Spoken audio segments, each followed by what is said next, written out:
Hello, hello, bonjour, bienvenue à toi qui a choisi le petit papillon. Donc, si tu tombes directement sur cette vidéo, juste je leur pose le cadre.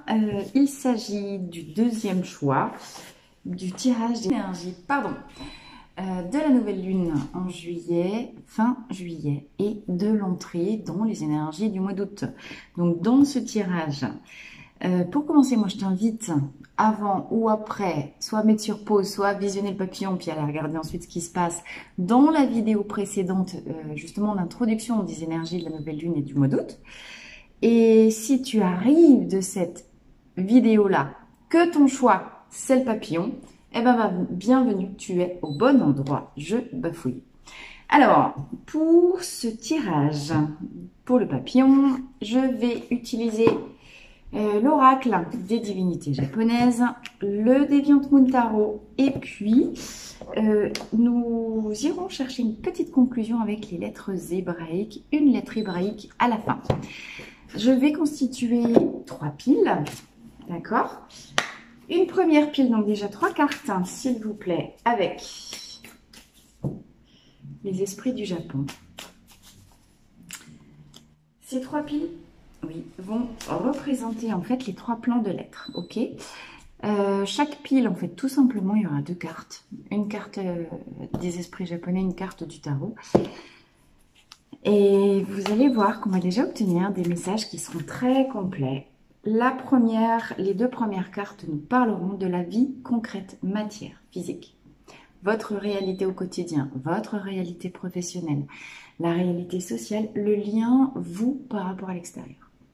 La deuxième pile nous parlera de votre réalité émotionnelle. Et donc, au niveau de la sphère cœur, émotion, on va remettre le petit papillon juste droit. Ça ne veut pas forcément dire sphère sentimentale, hein. Ça veut juste dire dans votre rapport affectif aussi, à vous comme à l'extérieur, puisque votre rapport affectif à l'extérieur est le pur reflet de comment vous êtes en lien avec vous. Ok? Et la troisième nous parlera de la sphère de l'esprit et du développement peut-être spirituel en là. Allez, 3 cartes. 1, 2, 3. Et j'ai Canon en dos du paquet. Je vais la mettre là. Je ne sais pas où est-ce qu'on voit. Je vais bidouiller au niveau du cadrage pour voir comment on peut faire. Et maintenant, je vais aller chercher. On a la tempérance qui reste coincée au fond du paquet. La tempérance parle d'équilibrer, de verser de l'eau dans son vin. La tempérance, arcane majeur, hyper important. On est sur le numéro 14. Et c'est juste la moitié, tiens, c'est marrant, la nouvelle lune c'est aujourd'hui, c'est le 28. On est juste sur la moitié du 28. Peut-être que tu as réalisé simplement que la moitié de ton... Comment est-ce que je pourrais dire? De ta réalisation. Tu as soit déjà hyper travaillé à mort ton yin, tu as réparé ton yin, c'est-à-dire la partie féminine en toi, la partie sensible, la partie artiste, la partie vulnérable, etc. Ton yin est réparé, mais il te reste à réparer ton yang, c'est-à-dire maintenant que ton yin est une forme... le yin, c'est le féminin, c'est la maternité. C'est comment le yin sensible et guéri à l'intérieur de toi peut donner naissance par son écoute et sa bienveillance à la partie yang. Passage à l'action, c'est le guerrier en toi. Peut-être c'est l'inverse. Tu as le guerrier qui est à mort, tu sais, partir taillot à la guerre, bim, ça te fait pas mal. Donc, mais par contre, du coup, tu es complètement pris dans une cuirasse monumentale. Et il est l'heure que ton guerrier vienne sécuriser le yin sensible et blessé dedans. Du coup, tu ne peux pas complètement déployer tes ailes. Mais en gros, tu n'en as qu'une. Et il s'agit peut-être d'aller dans ce tirage ou dans ce mois d'août avec ce nouveau cycle mensuel, une nouvelle lune. Ça ouvre toujours un nouveau cycle, évidemment, d'1 mois. Ok. Donc peut-être que ce fil rouge, C'est ce coup-ci que j'ai trouvé le truc fil rouge, là, je ne vais pas le lâcher. Bim, et j'en ai déjà une. Même pas, je l'ai vue. Une deuxième carte du tarot, du Deviant Moon Tarot. Alors, pour l'aspect sentimental, relationnel, affectif, vulnérable. C'est-à-dire qu'en gros, la première pile, c'est le yang, c'est le rapport à l'extérieur. La deuxième, c'est le rapport en dedans, le cœur. Et la troisième, eh ben, c'est l'esprit, c'est la réunion des deux, tu sais, le 3. Troisième sommet. Et j'ai le 4 de denier. Le 4 de denier, il nous parle de partage. Il peut nous parler éventuellement d'avarice. Je ne suis pas en train de dire que tu es avare, que tu es un gros rapia. Je suis juste en train de dire que cette carte-là, de quoi est-ce qu'elle nous parle? Elle nous dit tic-tac, tic-tac. Tu vois, tu as la mort. Je vais te la présenter. On a le pendu derrière. C'est peut-être pas tout à fait... Justement, c'est peut-être pas le moment du passage à l'action pour toi. Bon, alors, si tu t'es reconnu dans le début du descriptif que tu es un papillon, mais tu as encore une aile à réparer pour pouvoir te déployer, donc forcément, avec le pendu, tu peux pas y aller. Change de perspective, retourne-toi, va voir les situations qui peuvent te bloquer d'un autre œil. Et ici, on te dit que le temps est compté. Tu vois, tu as la mort qui vient chercher l'espèce de sultan là. Elle a une horloge autour du cou. Alors, première idée, c'est t'encombre pas trop. Ne fais pas que mettre ton importance sur l'avoir dans ta vie, parce que de toute façon, quand ce sera l'heure du grand voyage, tu n'emporteras rien avec toi. Donc, de là, comment est-ce que tu partages tes richesses? Évidemment, avec les deniers, on peut nous parler des richesses matérielles. Alors, si tu as déjà un patrimoine de constituer, comment est-ce que tu t'occupes déjà de planifier, prévoir? Je ne suis pas en train de dire que dans 6 mois, tu es mort, hein, quand même, faut pas déconner. Mais comment tu t'occupes de voir les choses sous un autre angle par rapport, tu vois, le pendu qui, lui aussi, il a le tic-tac, elle a le tic-tac ici autour du cou. Lui, il a là. Dans cette perspective-là, de toute façon, tu peux rien faire pour le moment, donc contente-toi. Il y a des choses qui doivent se réajuster. Tu ne peux pas t'envoyer, il te manque une aile. Donc, profite de ce temps où tu es encore immobilisé pour changer de perspective, changer de perception sur peut-être des questions de patrimoine et de distribution de ta richesse. Soit c'est ta richesse matérielle et va voir un conseiller patrimonial. Occupe-toi peut-être de faire des legs et des donations à tes enfants ou un truc. Si tu n'es pas au clair avec tes affaires de notaire, donation au dernier vivant, des choses comme ça, bon, je ne suis pas du tout une spécialiste de ça, mais occupe-toi de ça. Parce que en même temps, si tu peux éviter de perdre et de dilipender ta fortune que tu as déjà mis si longtemps à constituer, parce que ça part toi à l'État, j'ai envie de te dire, ok, regarde autrement comment tu peux partager ta richesse matérielle et ton patrimoine. Peut-être va faire appel vraiment à un conseiller en patrimoine, ça peut être intéressant, même si tu gagnes en fait rien et que tu n'as pas de patrimoine. J'en ai eu un jour dans mes clients qui m'a dit « Non mais c'est pas très grave, la question c'est comment justement même à partir de rien et même si ta situation elle est super juste et que peut-être tu sais même pas comment tu vas faire pour, comment est-ce qu'on dit, aller au bout de ton loyer et payer toutes tes factures pendant le mois, moi en tant que conseiller patrimonial, je suis là pour te réorganiser en fait ta charge, tes dépenses, te refaire ton budget et te faire réussir parce qu'on va aller voir, bim, bim, bim, les petits leviers à réajuster. Là, tu as moins de 100 balles de découvert tous les mois, mais non seulement on va te remettre à zéro, mais en plus, je vais réussir à te faire mettre 15 balles de côté. Ça paraît rien. Après, tu rajoutes le nombre de zéros, tu enlèves ce que tu veux. Mais l'idée, c'est un grain de sable plus un grain de sable plus un grain de sable. N'oubliez pas l'effet cumulé. Comment, en partant de rien, vous pouvez quand même réussir à avoir quelque chose. Deuxième message, comment tu partages tes richesses intérieures? Je pense que, je sais pas, on va voir les autres messages. Tes richesses, symboliquement, c'est tout ce que tu as mis toute ta vie à acquérir. C'est ce qui fait de toi cet être unique. Ok? Il est l'heure de te dévoiler. Il est l'heure d'arrêter de regarder derrière toi en mode « Oh, on va venir me dévaler, c'est moi piquer mes sous !» ou bien on va me piquer mon savoir, ou bien on va me piquer je sais pas quoi. Tu sais, en mode thérapeute, toi, tu viens juste de t'installer, c'est rien, tu fais des soins énergétiques, et puis tu as quelqu'un dans la rue qui s'installe, qui vient aussi ouvrir son truc, ou genre t'es coiffeuse, et puis t'as un deuxième salon qui vient s'ouvrir juste à côté de toi, tu vois. Ben non, elle va pas venir te piquer ta clientèle, la voisine. Pourquoi? Parce que ta richesse, c'est ta vibration. Tu attires à toi. Quand tu calfeutres ta richesse et que tu as la trouille, que tu passes en mode je me sécurise, qu'est-ce que tu fais? Tu mets ta cuirasse. Donc, un, ton aile, elle ne t'a pas déployée. Et deux, ta vibration, qui est si particulière et qui est juste la tienne, ne peut pas se déployer dans le monde non plus. Ok? Résultat, tu n'attires pas les bonnes personnes à toi. Là, c'est toi qui fais faillite. Et tu sais quoi? Tu fais faillite tout seul comme un couillon parce que c'est toi qui n'as pas voulu partager ce que tu es. C'est intéressant cette vision-là aussi. Plus tu donnes, plus tu es riche. Mais plus tu donnes dans le respect de qui tu es, de tes valeurs, sans être dans du sacrifice, c'est-à-dire sans vraiment, véritablement attendre quoi que ce soit en retour. Ok? Il y a de la place pour tout le monde. La preuve, les immenses galeries marchandes. Tu crois qu'il y en a combien des boutiques de fringues là, la queue leu les unes des autres? Il y en a 40 ou 000. Eh bien, chacune attire sa clientèle en propre. Donc, tu veux attirer à toi ta clientèle en propre, dévoile qui t'es. Bim. Et partage ta richesse. Partage tes talents. Offre au monde ce que tu es quand même venu faire ici sur Terre. Ok? Intéressant. Alors, je vais bidouiller, je vais voir comment j'organise le film et j'arrive. Voilà.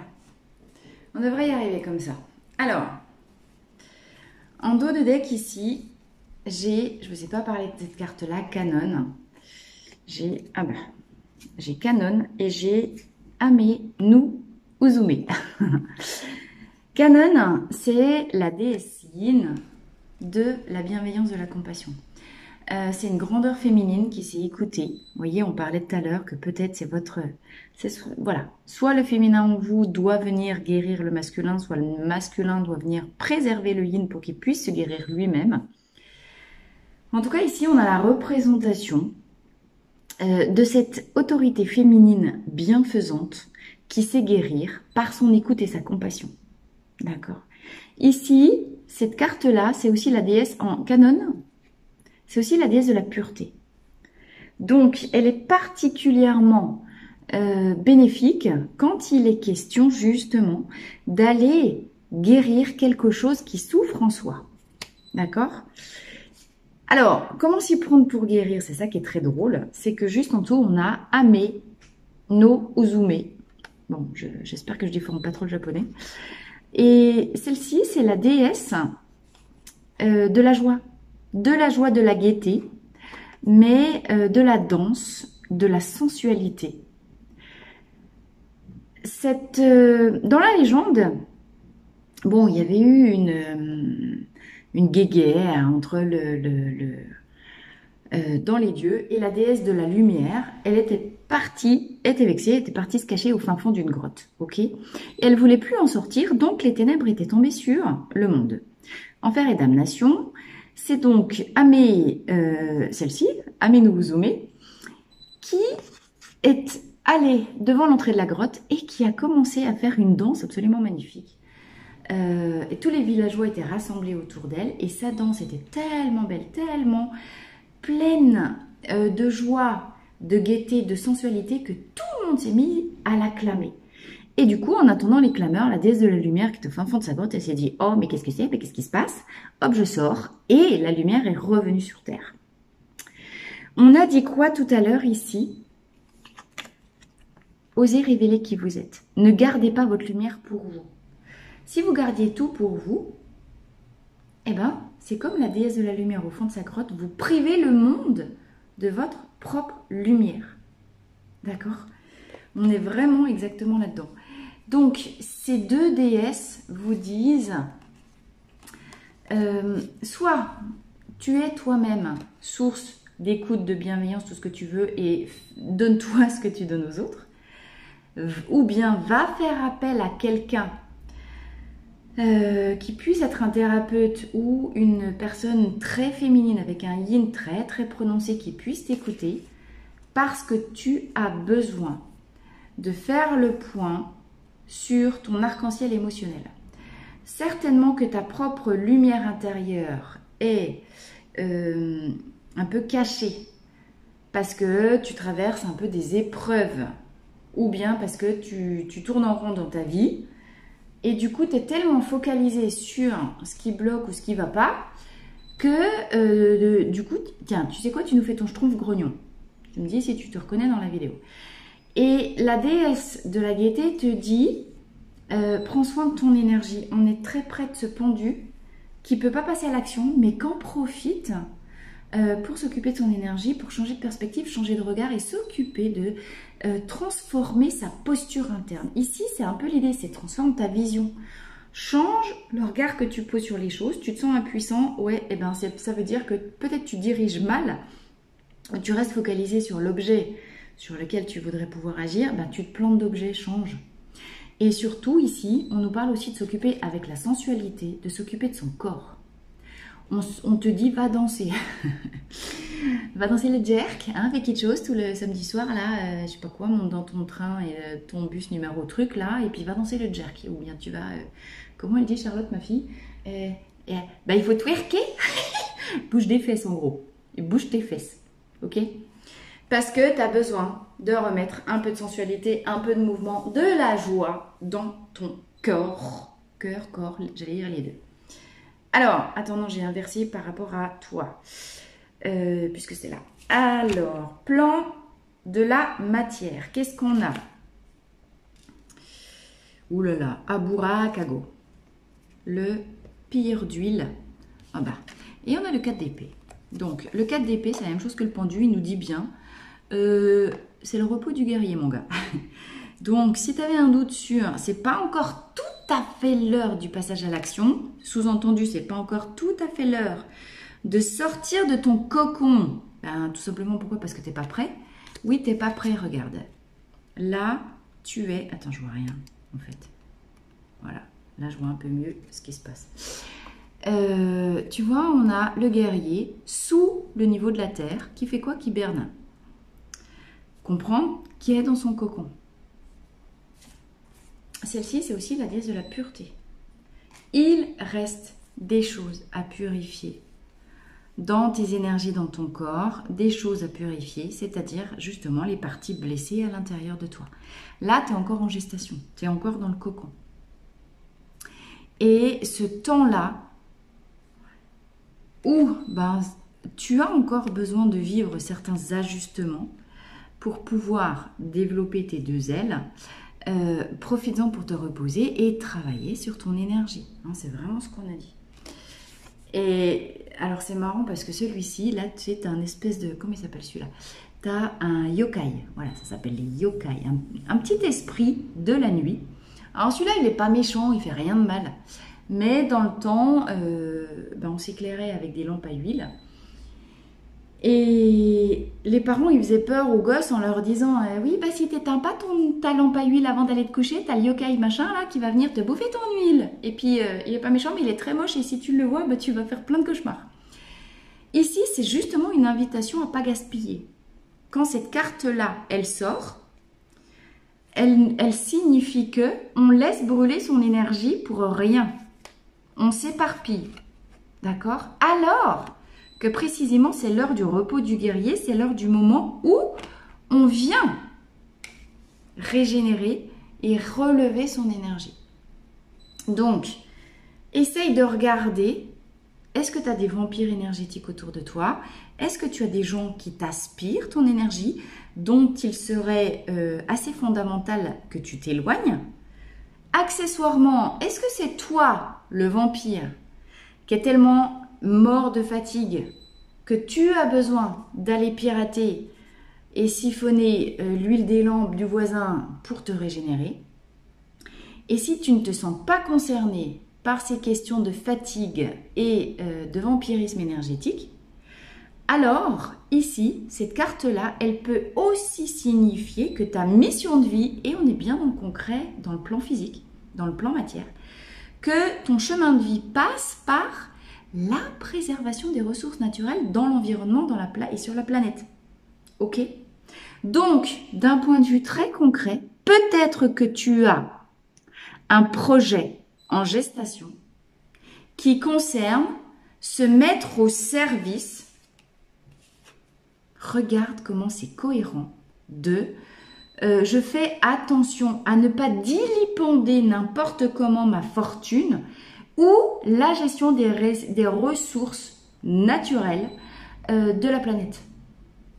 Parce que l'heure tourne, tu vois, on peut aussi aller chercher ça.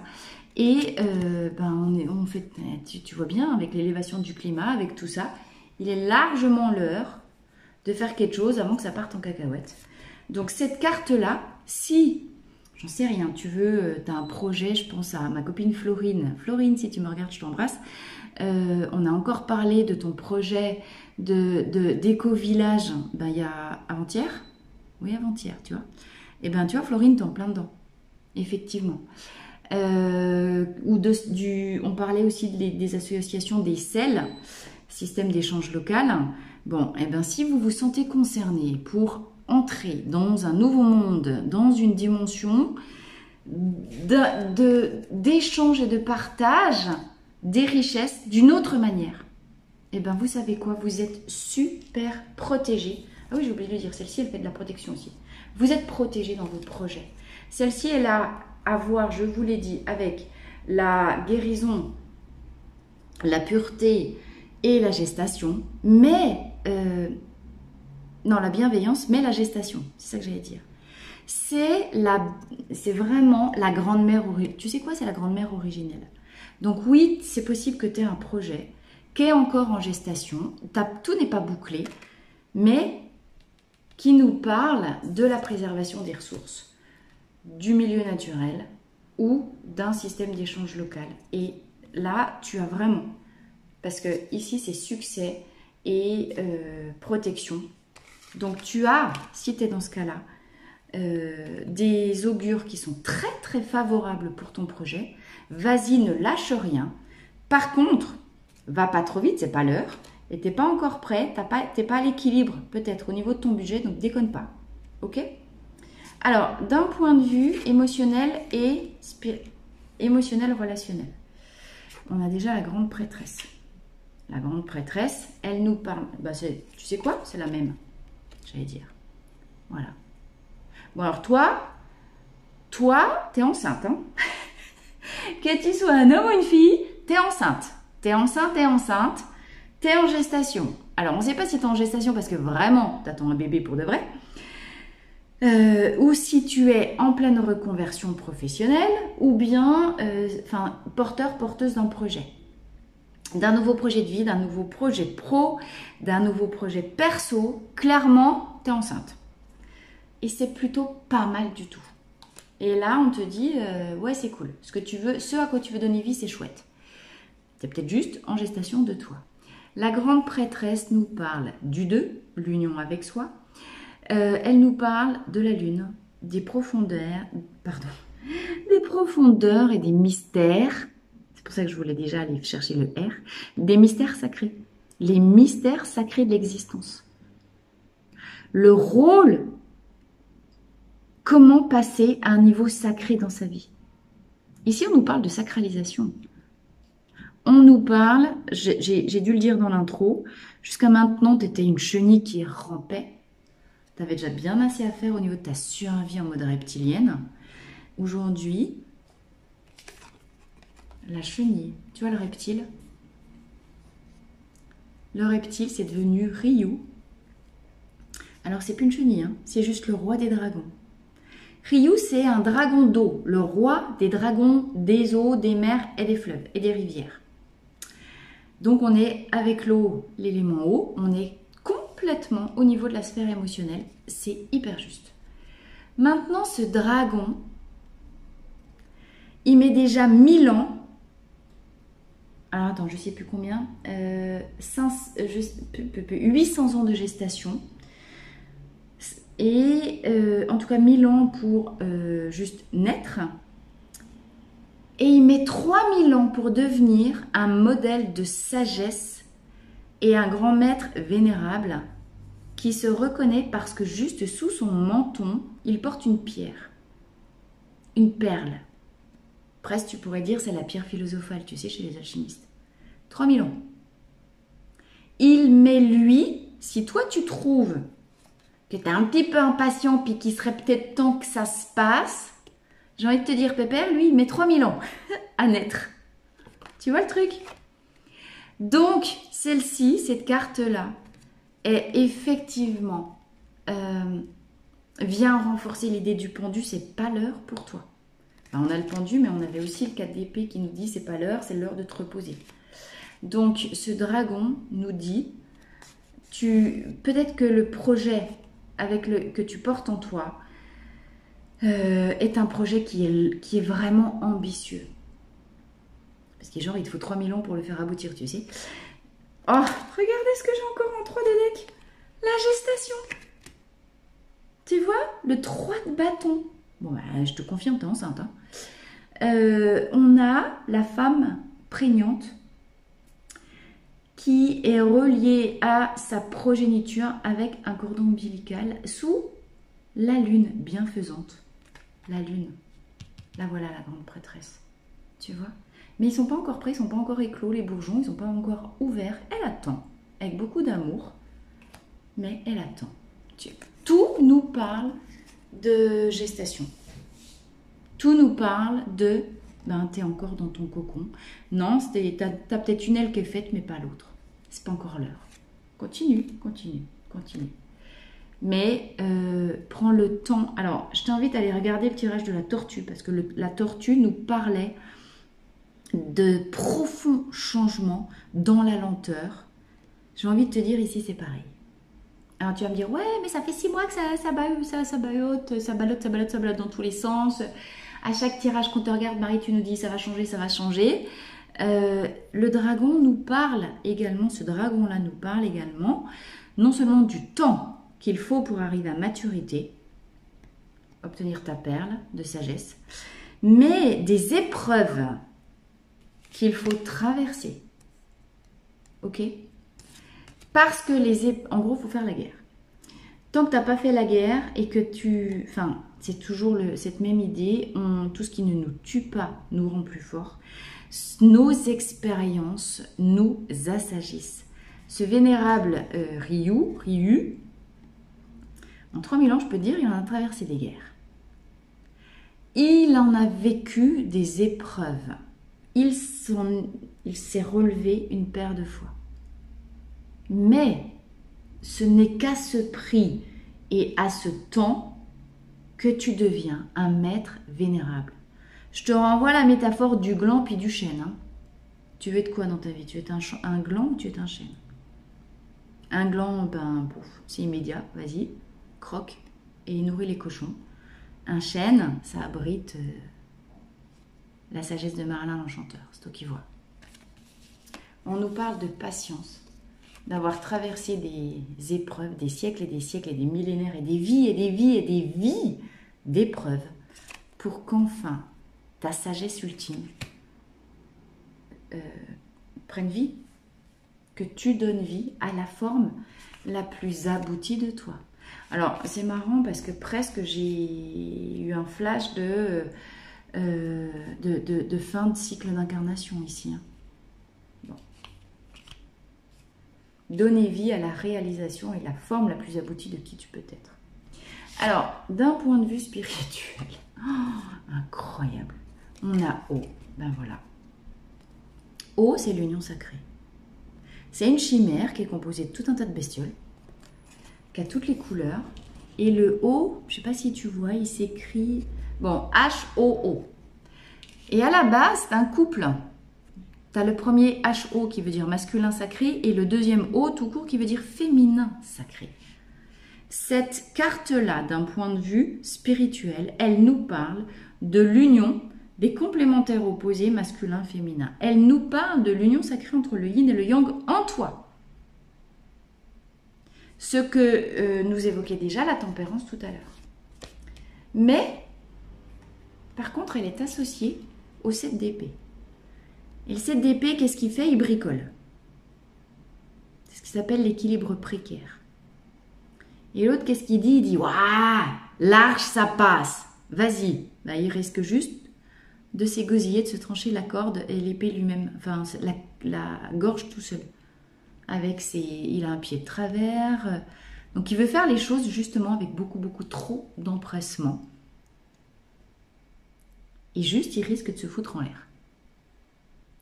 Ça va à l'encontre de tout ce qu'on te préconise en termes de temps, de patience et de repos ici. Le 7 d'épée te dit, Titi, fais gaffe. À vouloir aller trop vite, on perd tout. Attention, je veux dire ce qui se joue ici, en termes de gestation de toi. Punaise, mais tu sais quoi, ces deux-là ensemble, je les avais jamais tirés. Ok? C'est le premier tirage où j'ai eau, union sacrée, chimère. Ça, presque, donc c'est la pureté, ça nous parle de pureté absolue. Ça nous parle de pureté absolue, ça nous parle de paix d'esprit. Et ça nous parle de quand la bestiole, elle arrive quelque part, tout le monde se tait, tout le monde s'arrête. Parce que c'est la grâce incarnée. C'est la réalisation aboutie. Et ça, c'est la forme avec la perle. Encore une fois, la réalisation de la sagesse et la vénérabilité en toi. Tu vois, tu passes de ta vulnérabilité à ta vénérabilité. Pourquoi? Parce que tu as travaillé avec beaucoup de compassion et de patience. La grande prêtresse nous parle de, et toutes les autres cartes associées autour, de patience, de joie et de je reviens sur moi, je fais attention à mon corps. Je me redonne de l'énergie et je mets de la sensualité sur tout ce que je fais. C'est très simple, hein. De mon féminin basique, je deviens féminine sacrée, guérie, qui peut ensuite donner vie par l'union des polarités masculines-féminines. La grande prêtresse, elle a déjà donné cette union. Elle aussi, elle a ses deux ailes qui se déploient. Voilà. Pureté absolue, guérison. L'œuvre au blanc en alchimie. Et vénérabilité, sagesse, respectabilité, force, puissance absolue. Il est juste question ce qui se joue pour vous, mesdames et messieurs, qui regardez en ce moment la voie des fleurs, la voie du cœur. Qu'est-ce qui se passe pour vous? Allez juste chercher. Non, c'est comme ça. Dans votre cocon intérieur, au cours de ces longs mois insupportables d'attente et de repos et de bouleversement, où vous vous sentez pieds et mains liés, où vous vous sentez impuissant. Ben oui, il y a juste à attendre que vous sortiez du cocon. Parce que ce qui se joue, c'est offrir au monde vos richesses et puis sortir d'un schéma d'égocentrisme. Par contre, le moindre faux pas, adieu, man. 33. Ce qui se joue est tellement magnifique que oui, ça prend son temps, quoi. Les merveilles. Combien de temps l'humanité a mis pour construire les 7 merveilles, les 12 merveilles, les 18 merveilles du monde? Un temps, on a vu la muraille de Chine, combien de temps ça a pris? Ok? Eh bien, on en est là, pour toi. J'ai envie de te dire, mon pépère, c'est juste énorme. Alors, ça, c'était pour le tirage. Donc, énergie du mois d'août. Donc, tu sais quoi? Moins vite coché. Ça, je l'ai déjà dit avec la tortue. Moins vite coché. Je suis pressée. Attends, je reviens. Moi, j'aime pas quand je ne vois pas. Alors, cette fois-ci, pour la conclusion. Toi qui as choisi le papillon et qui est en gestation de toi, pour donner juste la forme la plus aboutie de toi, là, j'ai envie de te dire, tu vas célébrer les choses. Hein. Alors, je ne sais pas encore combien de temps tu vas avoir besoin, hein, moi, pour célébrer ta perfection, ta paix et ta grâce. J'ai envie de te dire, tu sais quoi, le jeu, j'en vaut la chandelle. Allez, s'il vous plaît, mes lettres.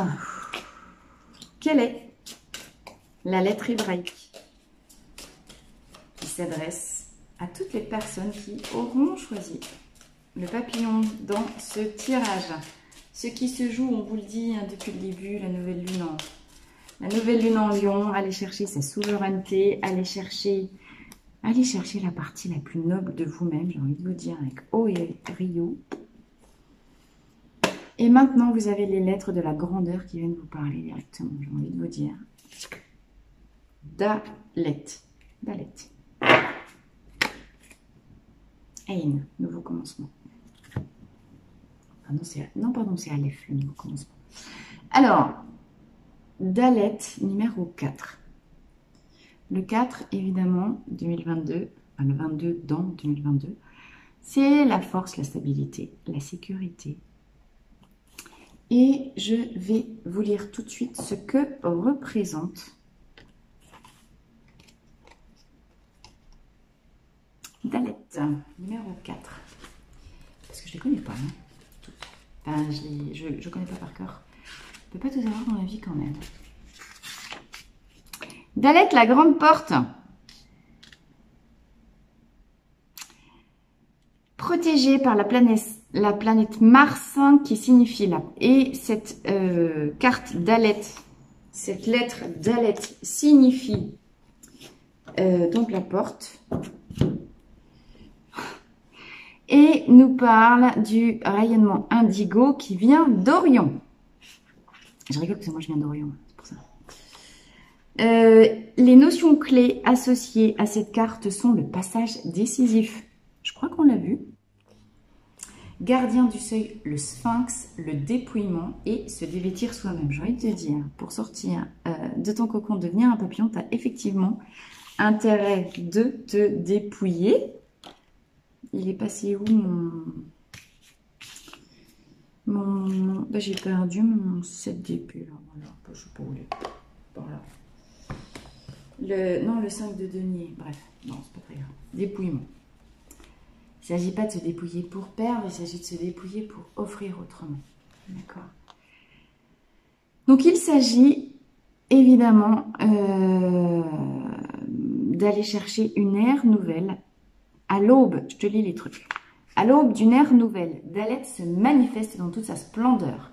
Elle est bien le retour ultime de la maison du grand retour. Tu vois, je te parlais de sortir du cycle des incarnations. On n'est pas là, on n'est pas loin de là. Hein. La porte ultime de la maison du grand retour, où le royaume de lumière dont nous avons la nostalgie devient la terre vivante. Dalet évoque une notion de dépouillement, de mise à nu. Pour ce changement qui nous attend, il est nécessaire de lâcher les anciens bagages, de renoncer à quelque chose qui ne pourra plus exister dans le nouveau de l'autre côté. Tu veux devenir un papillon, il faut que tu lâches l'existence de la chenille. Dalet nous aide à nous remettre en question. Elle n'est pas facile à intégrer, car grande est son exigence. Elle est le sphinx qui nous pose sa question, une question miroir qui nous renvoie à nous-mêmes. Ok? Et maintenant, je te lis la prière à Dalet et les questions que Dalet te pose. Ô enfant de lumière, je viens à toi aujourd'hui parce que ton âme m'a appelé. Depuis longtemps, nous marchons l'un vers l'autre et le grand moment est là. Je suis le gardien de la porte. Je suis la porte elle-même. Derrière moi s'étend la terre du Messie, où rayonne le palais du Graal et l'arbre de vie. Bon, vraiment, va regarder la vidéo sur la tortue, ça parle aussi d'alchimie. Tu as reçu par grâce certains avant-goûts de la lumière vivante qui vient toujours au-devant des hommes. Mais pour pénétrer réellement en ce royaume dont je suis le gardien, il te faut répondre à ma question. Attention, une fois la question posée, si tu sais l'entendre, sache qu'elle allumera un feu exigeant dont la brûlure ne guérira que par la réponse donnée. Veux-tu vraiment entendre la question? Alors la voici. Qui es-tu? Si elle te semble trop simple, s'il te semble que tu l'as entendu d'innombrables fois, je t'invite à l'écouter à nouveau, avec ton cœur profond, qui ne retient rien du passé, du temps ou de l'espace. Mais pour qui, ton cœur profond, cette question vivante est toujours nouvelle. Va plus loin que tes multiples identités, que les multiples rôles ou les images que tu portes à tes yeux et au regard des autres. Alors, la réponse jaillira du centre de ton être et elle te surprendra, bien-aimé. Tu croyais connaître la réponse, mais à question vivante, à réponse vivante, toujours plus belle, toujours plus haute. Plonge en ma lumière, traverse la porte des étoiles et tu découvriras ta demeure dans l'étreinte d'amour avec la terre. Qui es-tu? Eh bien, tu vois, tu es enceinte de ce qui es-tu, que tu sais même pas que tu es. Magnifique. Bien, les amis, vous avez vocation ici à franchir un véritable sas, une porte, pour ensuite pouvoir définitivement abandonner derrière vous